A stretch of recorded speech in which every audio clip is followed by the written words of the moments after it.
The vibration against the mahogany nightstand was a dull, insect-like buzz that sliced through the silence of the room, pulling me from a fitful sleep.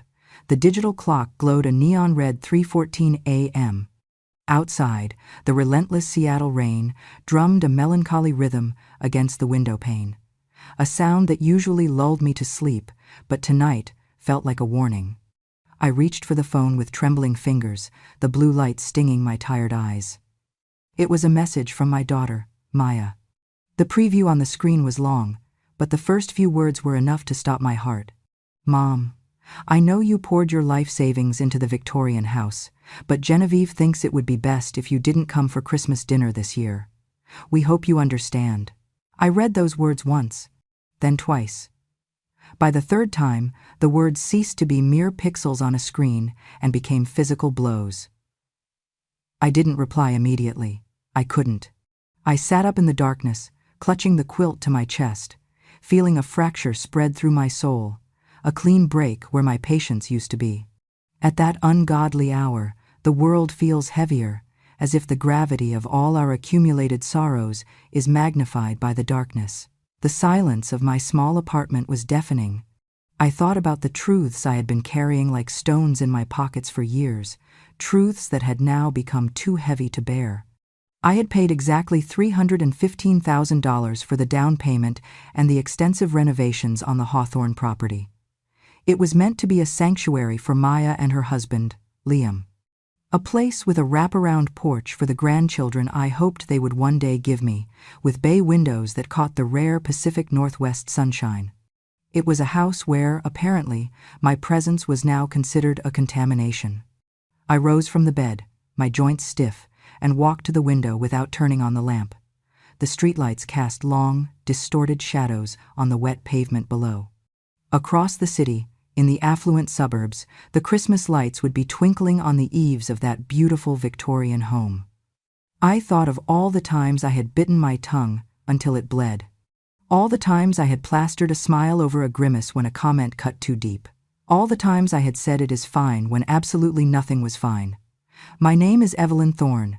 I am 62 years old, a retired archivist who spent a lifetime preserving other people's histories while letting my own be erased.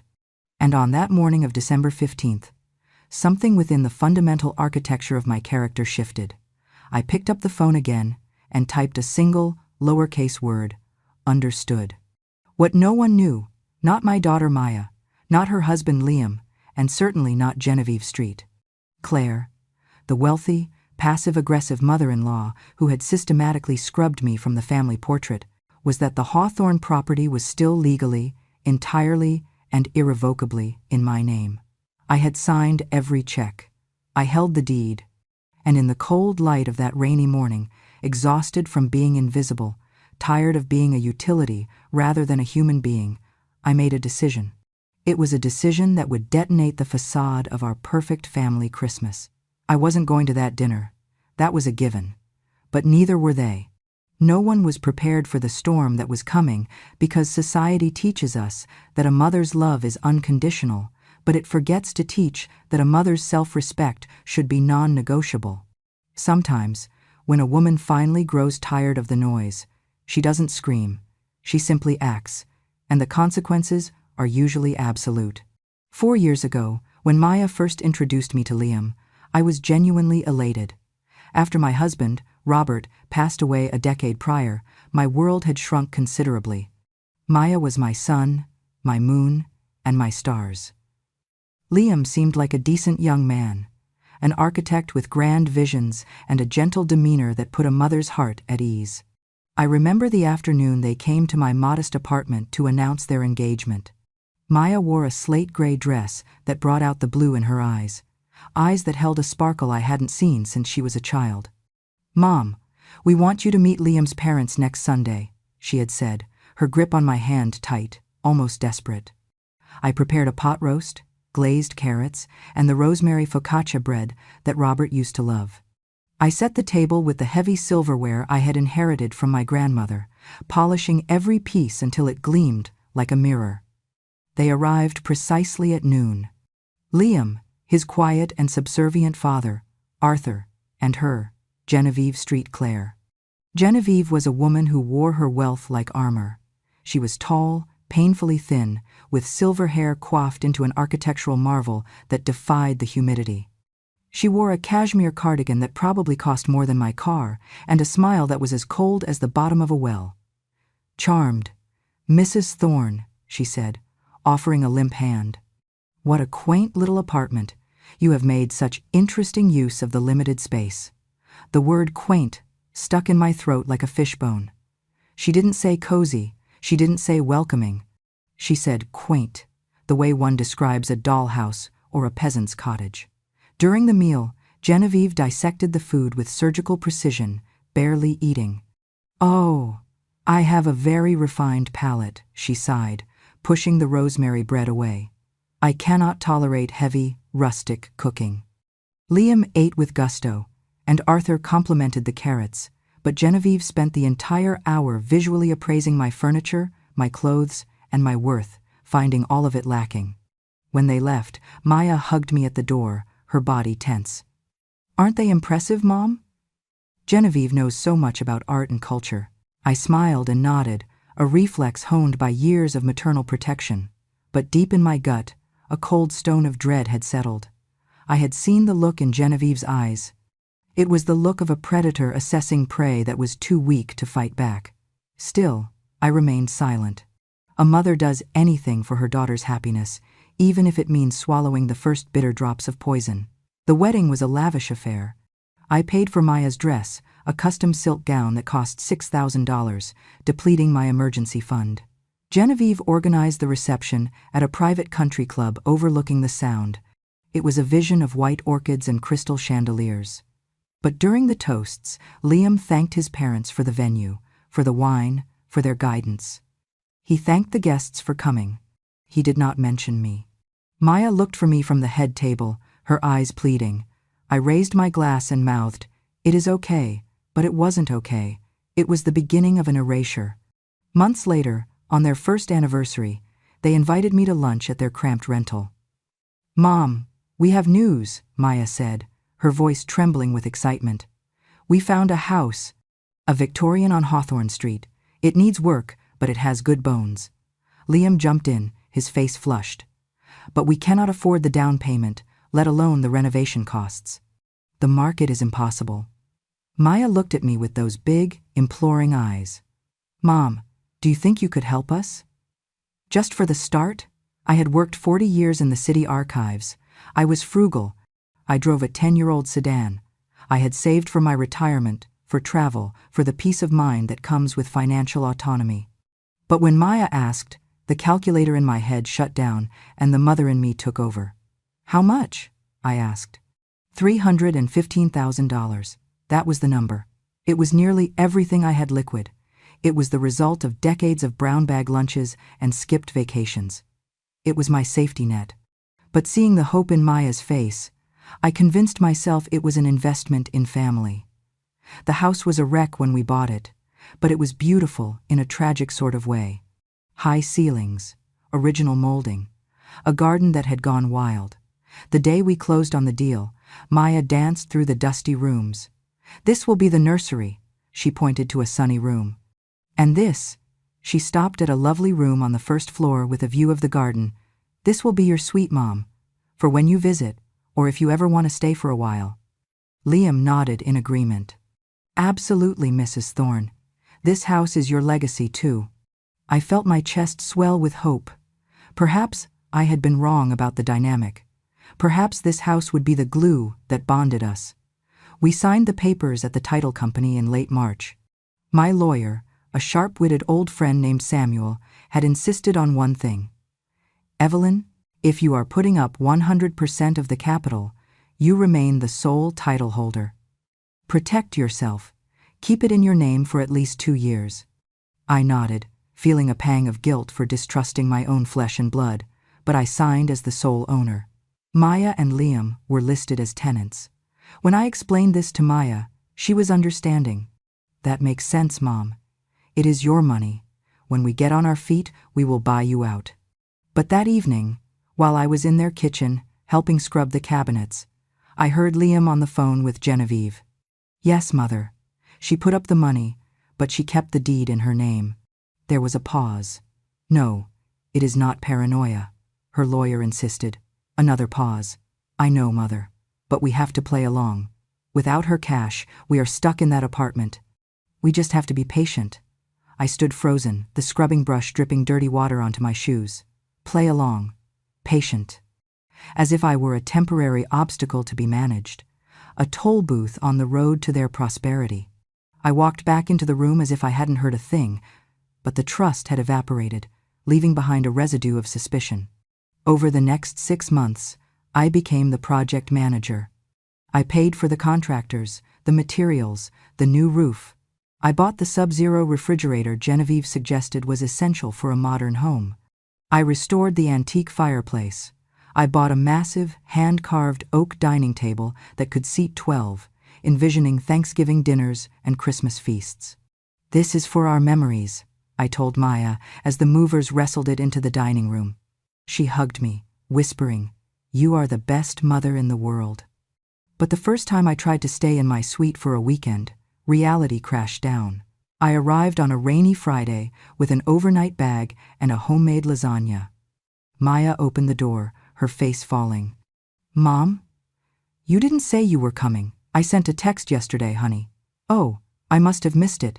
It is just that." She glanced behind her. In the living room, sitting on the velvet sofa I had paid for, was Genevieve. She was sipping tea from a delicate cup, looking perfectly at home. "Mrs. Thorne, how unexpected," she drawled. "I didn't realize this was a boarding house." Maya looked frantic. "Mom, Genevieve is staying in the guest suite this weekend. Her house is being fumigated, the guest suite." "My room," the room promised to me. I stood there, gripping the handle of my bag until my knuckles turned white. "Oh, I see. That is fine," I said, my voice tight. "I can sleep on the pull-out couch in the study." Genevieve laughed, a tinkling, cruel sound. "Oh, heavens no. The study is full of Liam's drafting equipment. Perhaps you should just come back another time, when we are more prepared for company." Company. In the house I owned. In the house I built. I looked at Maya, waiting for her to defend me, to say, "No, this is Mom's house.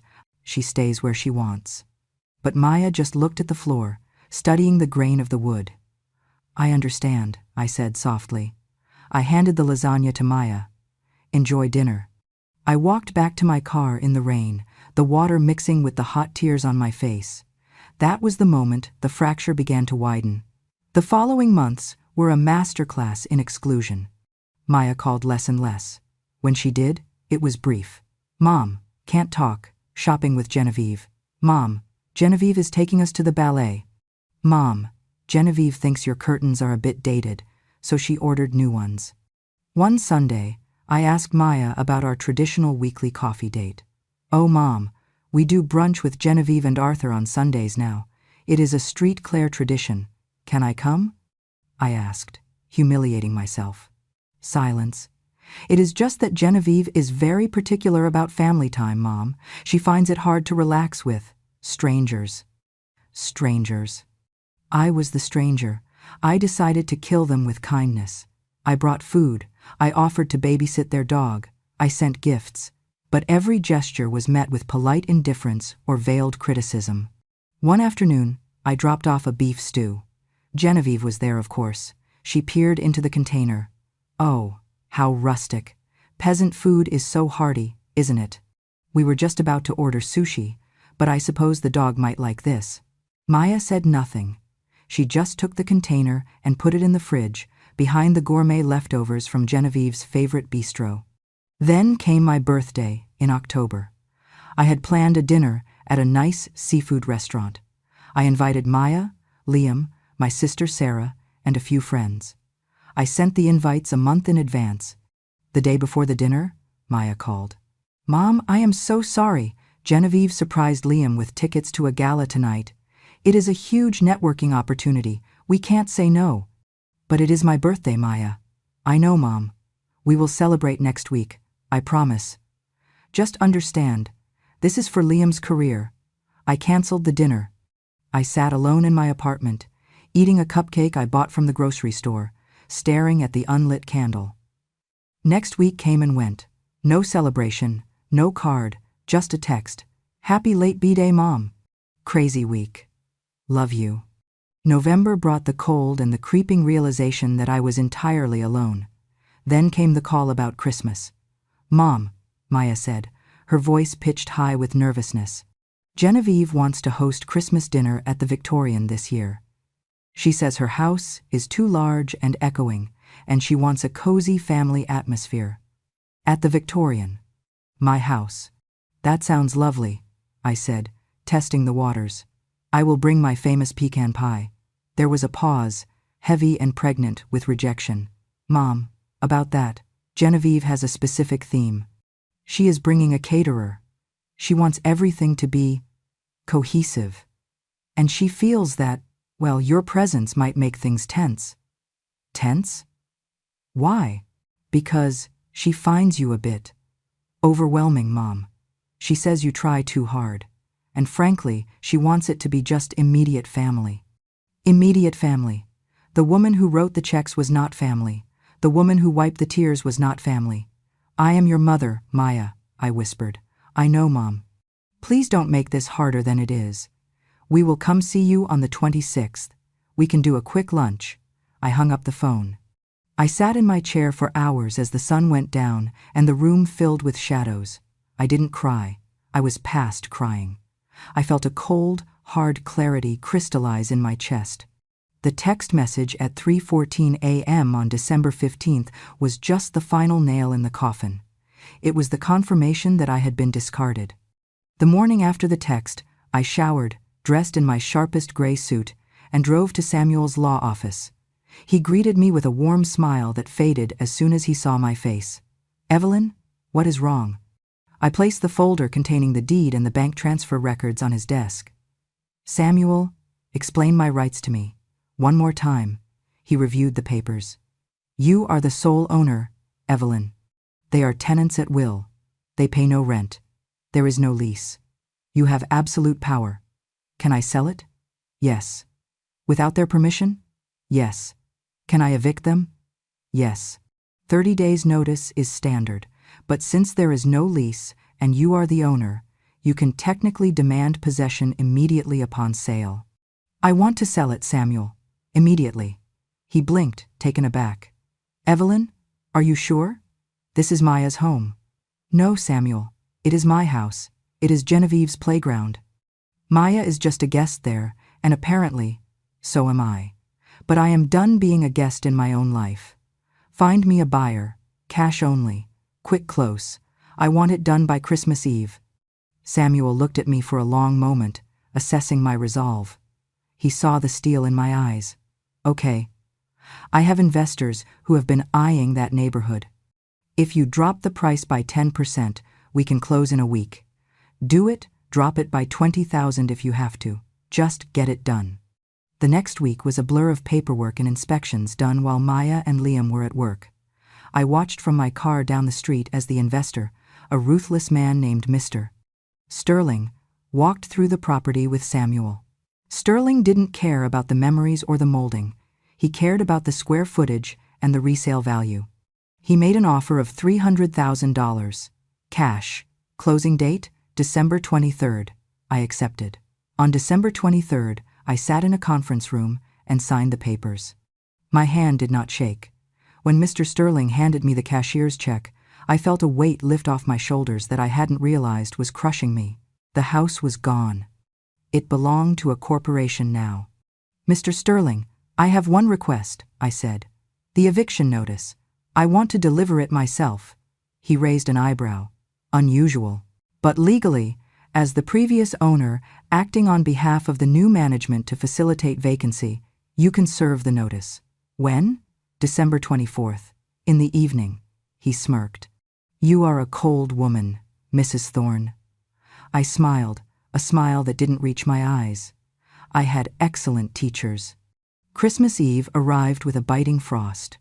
I spent the day in a strange state of calm. I didn't cook. I didn't clean.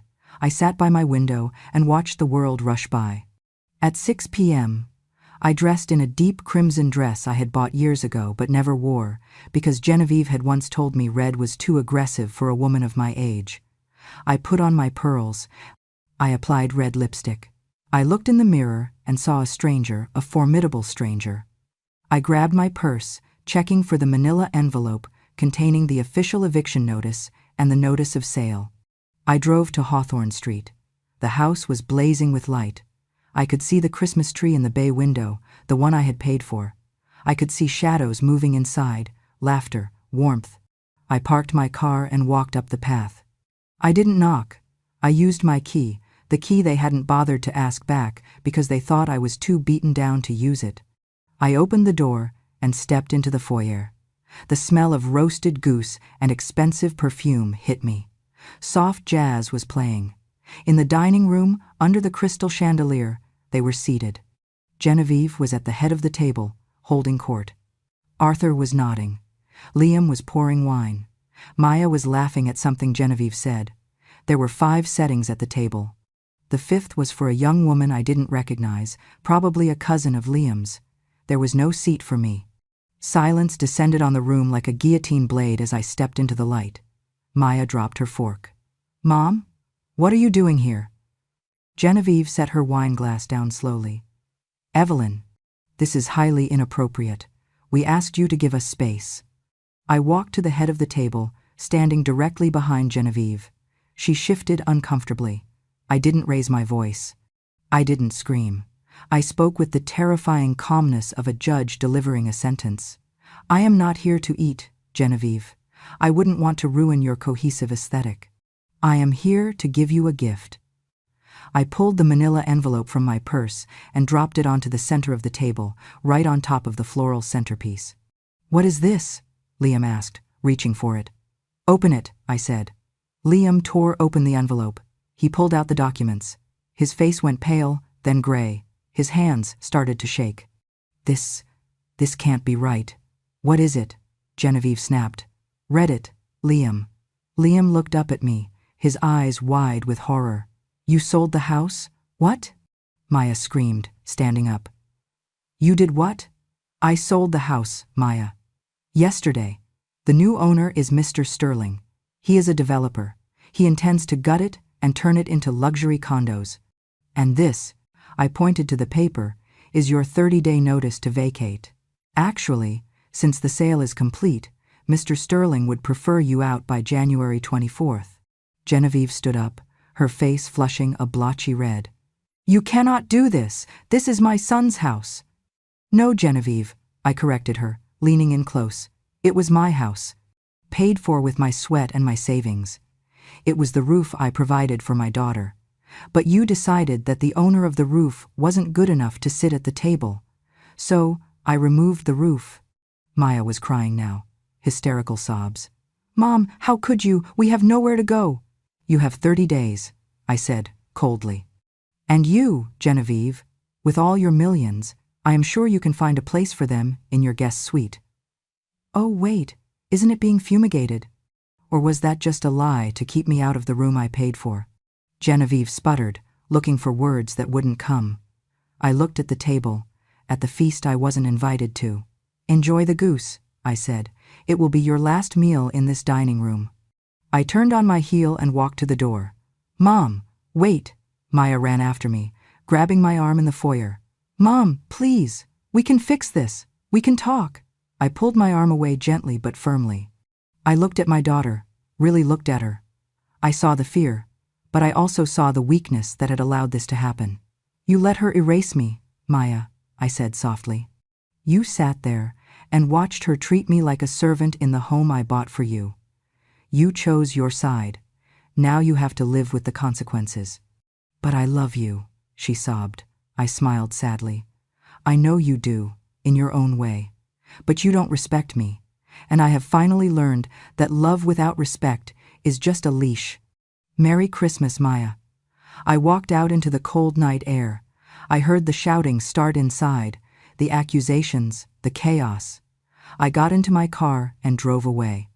I drove to a diner near the docks, ordered a slice of cherry pie and a coffee, and ate it in silence. It was the best Christmas dinner I had ever had.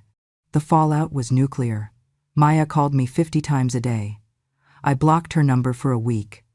I needed the silence to heal. Liam sent emails begging for a reversal, claiming I was ruining their lives. I forwarded them to Mr. Sterling's legal team. Genevieve, stripped of her power, showed her true colors. She didn't take them in. She told them they were irresponsible for losing such an asset and that she couldn't have chaos in her orderly home. She abandoned them when they stopped being trophies and started being burdens. Maya and Liam had to move into a small, 2-bedroom apartment in a less desirable part of the city. They had to sell most of the furniture because it wouldn't fit. The Victorian house was gutted 3 months later. I drove by once and saw the empty windows, but I felt no regret. A house is just wood and stone. A home is built on love, and that house had been built on exploitation. It took 6 months for me to unblock Maya. When we finally met, it was on my terms. She came to my apartment, alone. She looked tired, older. She didn't scream. She didn't accuse. She sat on my sofa and wept. "Mom," she said, her voice hoarse. "Genevieve hasn't spoken to us in weeks. She says we embarrassed her." I poured her a cup of tea. "I am not surprised, Maya. People like Genevieve only love reflections of themselves. When you cracked the mirror, you stopped being useful." "I am so sorry, Mom. I was so weak. I wanted her approval so bad that I threw yours away." I looked at my daughter and felt a flicker of the old warmth, but it was tempered now with wisdom. "I forgive you, Maya," I said. "But things are different now. I am not your bank. I am not your doormat. I am your mother. And if you ever let anyone treat me like that again, I will be gone for good. We are rebuilding. It is slow. The trust is fragile. Like a mended vase, it holds water, but you can still see the cracks." Maya and Liam are learning to stand on their own feet, without my money and without Genevieve's toxic influence. They are struggling, but they are growing. And me? I used the money from the sale to travel. I went to Italy. I took a painting class. I started living the life I had put on hold for 40 years. I learned the hard way that you cannot buy love, and you certainly cannot buy respect. You have to command it. Sometimes you have to burn the house down to see who is willing to stand with you in the ashes. And sometimes, the most loving thing a mother can do is stop shielding her children from the consequences of their own cowardice. I am Evelyn Thorne. I am alone, but I am free. And for the first time in my life, that is enough.